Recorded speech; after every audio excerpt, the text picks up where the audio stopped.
Hello and welcome to the fifth video. This is going to be based mainly on the reporting aspect of Microsoft Access. But before we do this, we have to look at a couple of mistakes that I have done in the previous videos, which is need some cleaning. That happens so frequently in database. We should be aware of all this. If you take a look at the table cities, I noticed by accident I entered twice the city of Houston. If you notice here, this is one of them and the other one. This is very easy now for us to do it because I could go ahead and click on the right button of the mouse and delete that record. But if you do have a lot of those entries that really require a massive cleaning, then we might be able to take this table into Excel, which has the ability of removing duplicates report very easily and bring back the data from Excel directly into the table. We could append it or write it on the top of the existing data if that is the case. No problem at this moment, so I'm going to go ahead and delete the record. So this is gone. And we still have another problem that we saved temporarily by creating a query to update small to small. That's only it's going to be run every time we enter new data or a bunch of data. But why shouldn't we fix the problem permanently inside the design of the table?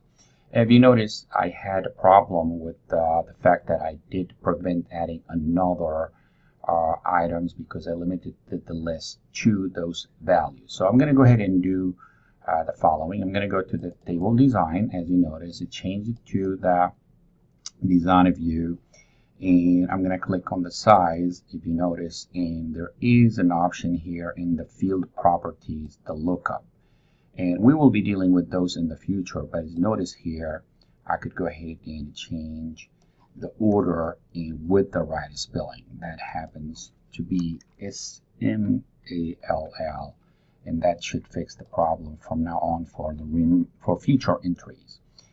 The same thing, if you notice, with the table state in the design. Also, I'm going to go to the size, go to the lookup, and make sure that I'm spelling that word small correctly, and this should fix it also for future data entry.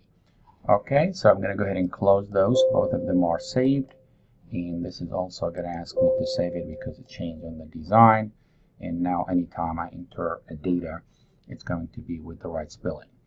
But before we create the report, I wanted to make sure that if I do create a report based on the query that I did here in the calculated field that had the projection of the population based on an increase of 5%, that's going to be brought back to me.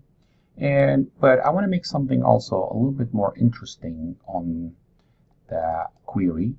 If you go to the design, I might like to actually filter the query based on, let's say, if the population of the city is greater than or equal to certain numbers.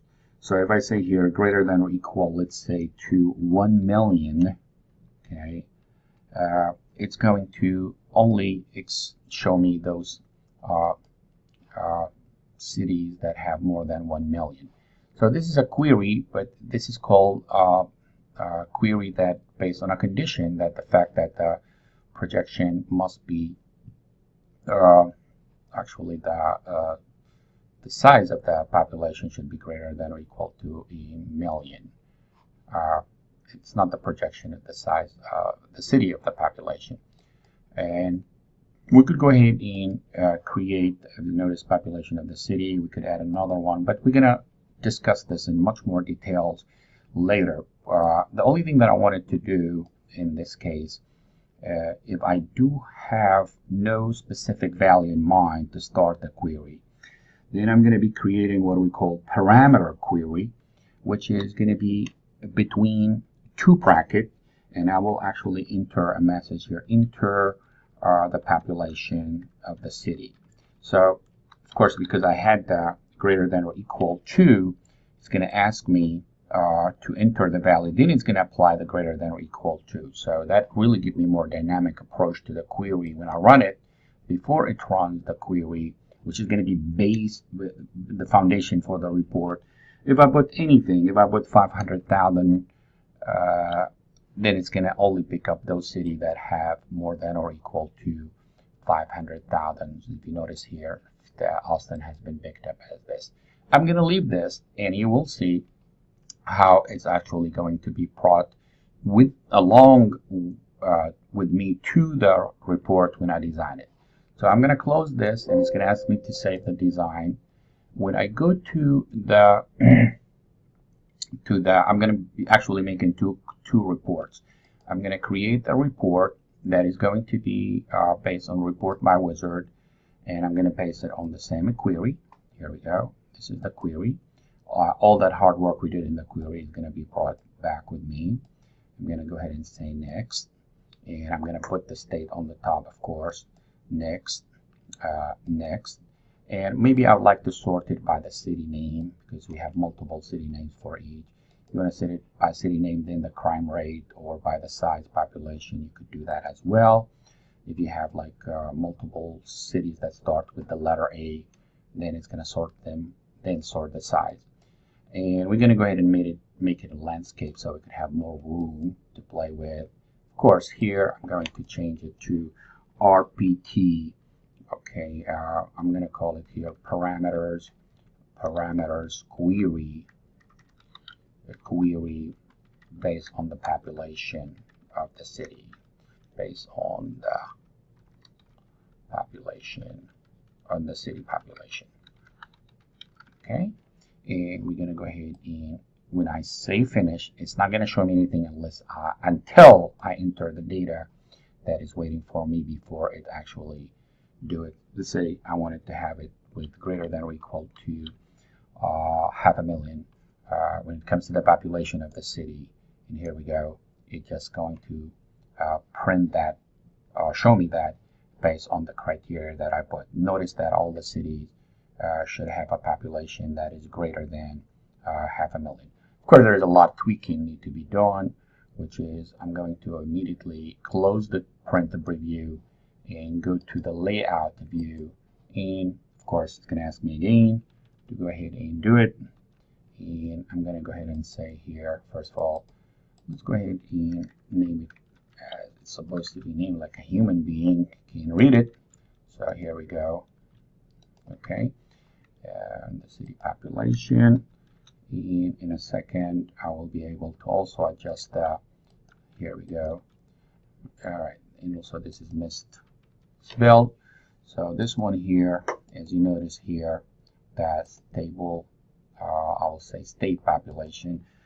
That's only a caption, so it doesn't mean anything.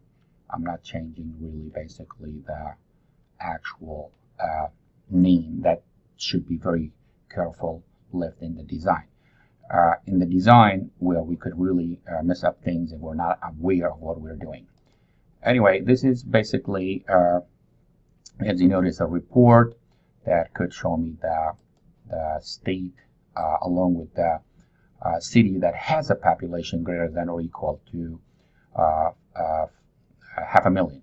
I could rerun this, and of course, every time I run it, it's going to generate a new report based on the fact that query is going, the parameter query is going to determine how many cities going to be listed based on the new value that I'm going to enter every time. I could go ahead and do a little bit better than this by going to the design, and under, if you notice here, under the city, here we go. I'm going to go ahead and put under that one here a line just to make it look better. I'm pressing the shift key to have a straight line, and here we go. If I go ahead and change this to the view, and let me go ahead and say the report to view. Of course, always, since it's a parameter query, it's going to ask me to enter the data, and here we go. It makes it a little bit better, of course, to see that there is actually an underline. I could even make it better by going to the again the layout, And I could go ahead and click on this, in this, and make it go to the format, make this as bold, and even like size 18 for maybe that's too crowded in this moment. Here we go. You could use basically move it around here, so it doesn't really jeopardize the other. The other one is the city name, the size, the crime rate, the population also should be a little bit looking better here. You could change the word table city. I'm not going to really spend so much time on those decorative aspect of the report. I need to go ahead and stop at this moment because I'm going to be doing another report that is going to require some grouping. So I'm going to stop and we'll continue in the next report. Thank you so much.